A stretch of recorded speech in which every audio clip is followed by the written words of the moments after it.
Hey, Andrea interacted with the prison group again. It's about damn time. Only took 11 episodes into the season. Of course, I do believe the only reason she was there was because the governor sent her there to test her loyalty.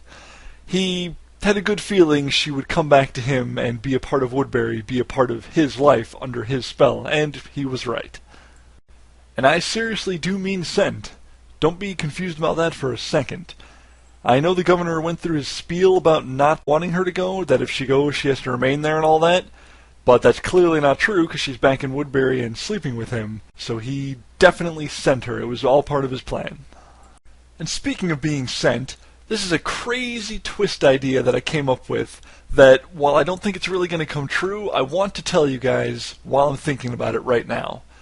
What if this show ends up having Milton become some sort of supervillain? He takes the governor's spot, in a fashion. If eventually this season leads to him, well, maybe not him necessarily killing the governor himself, but someone killing the governor and Milton takes control and he becomes not just a mad scientist in social ineptitude, but also in his power and his ability to destroy. That'd be pretty amazing, and while I'm not a huge fan of Milton's character at all, I could see him becoming that. But, like I said, I don't think it's actually going to happen. Anyway, back to reactions. I'm pretty damn disappointed that Tyrese's group is now at Woodbury. I hope it doesn't end up being as simple as it looks, that they're going to help the governor with the layout of the prison, and they're going to maybe even end up fighting against the prison group. I really don't want that to happen. I was really rooting for Tyreese and Rick's groups to sort of meld together and become a force to contend against the governor with. But man, the governor sure seems to have the upper hand in so many different ways. He's got Andrea, who knows the people, so he's got an emotional component there. Andrea's now been to the prison and has already given him a report. He's got the Tyreese group, which is going to give him an actual layout of the prison, and he's going to learn of the baby, and he's going to know exactly who's there. And he's also got way more people, guns, vehicles, and food and water and probably everything else.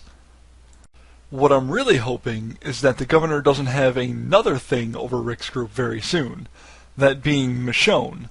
I'm highly concerned that the reason Rick chose Michonne to go with him on his run at the end of the episode was that so he could use her as a bargaining chip, or a possible bargaining chip. I mean, there is the other obvious reason to take her, because she's a skillful fighter warrior who wants to kill the governor and can help them get out of a hairy situation if they get in one, which they're very likely to. But it seems like a better reason for her to be taken, especially since Rick has shown his thick distrust for her throughout the rest of this season, so far anyway, is to use her as a bargaining chip. But let's all hope that doesn't happen, because I'm really starting to like Michonne again. Well, I really shouldn't say again, should I? The show's making her likable for the first time. And they really are. The moment that Andrea and Michonne had when they were outside in the courtyard was pretty damn awesome. It really made Andrea think, and helped show at least, that Andrea's loyalty is definitely tied to Woodbury. Because despite that she heard that the governor sent Merle and his group to kill Michonne, and that Andrea is now aware of other horrible things the governor's done, like attacking the prison, she is still choosing to be with him. And another quick thing about Andrea, if you don't believe she's being completely fooled and manipulated by the governor, she said to Carol that Shane loved Rick. She almost couldn't believe that Shane had attempted to kill him, and so that Rick had been forced to kill Shane. She's that delusional about the power-hungry people that she is attracted to. Which is why, despite all that she's learned about the governor, she's still willing to stick with him. And then I also really enjoyed the part where Merle was attempting some weak form of apology to Michonne, and obviously it didn't count for much. But Michonne's response was to be silently golden, and while this has been her normal routine throughout the show so far, it fit perfectly this time, and I was glad that she gave Merle the silent treatment. I don't know what she plans to do about him, or what he plans to do about her, or anything of that nature, but there's clearly going to be something there in the future. Oh, and really quick, it was kind of cute to see that Andrea mimicked Michonne's distraction technique by creating a armless, toothless walker to use as a guide.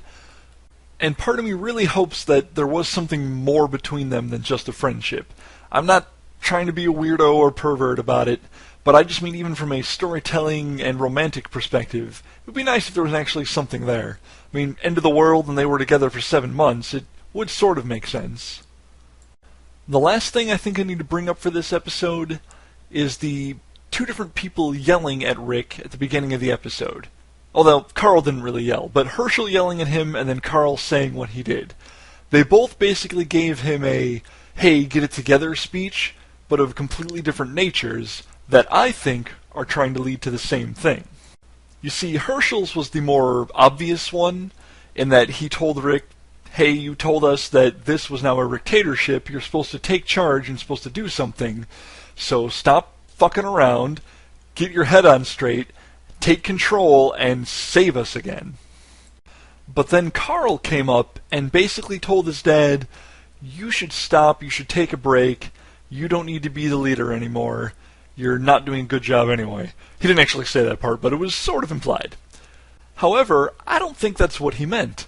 I think Carl was being a little manipulative, and that he was hoping for the same result that Herschel was. Basically, he told his dad, you don't have your shit together, you can stop trying to be the leader because you're no good at it, and he's hoping his dad, Rick, will react oppositely to that.